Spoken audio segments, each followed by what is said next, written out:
أعوذ بالله من الشيطان الرجيم. سورة القارعة مكية. بسم الله الرحمن الرحيم. القارعة ما القارعة وما أدراك ما القارعة يوم يكون الناس كالفراش المبثوث وتكون الجبال كالإهن المنفوش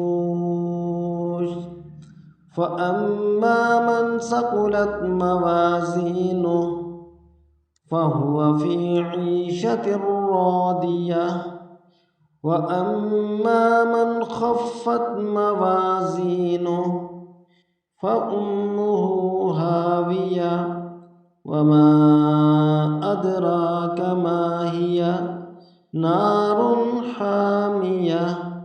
صدق الله العظيم.